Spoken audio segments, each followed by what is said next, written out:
Congress budgeted billions for big transit projects. Trump isn't spending it. That's the headline from a New York Times investigation by Emily Badger and Alicia Parlay-Piano, and it reveals a quiet but consequential shift in how the federal government is handling transit infrastructure funding. For decades, the Capital Investment Grants Program has been the primary way Washington helps local communities build ambitious transit projects, new rail lines, bus rapid transit, station modernizations.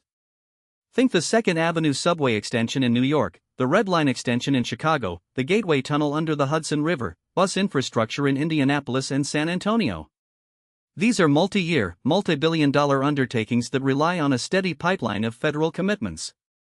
But since President Trump returned to office, the Federal Transit Administration has not signed a single new grant agreement under this program. Not one. Projects that were ready to enter the final phase of the years-long review process have simply stalled. The administration also attempted to halt payments to projects already underway in New York and Chicago, moves that federal courts had to block.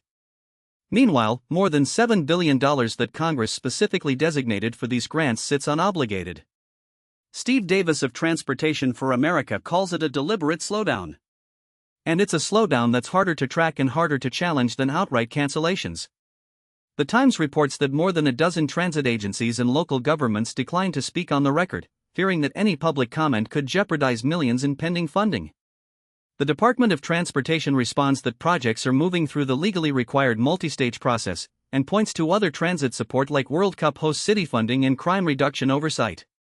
But the practical effect is clear: delays compound construction costs that already outpace inflation, and without the certainty of federal dollars, communities struggle to issue bonds or secure other financing. The result is a pipeline freezing up, projects left in limbo, and a growing anxiety about whether the federal government remains a reliable partner in building the transit systems millions of Americans rely on every day. Thanks for listening.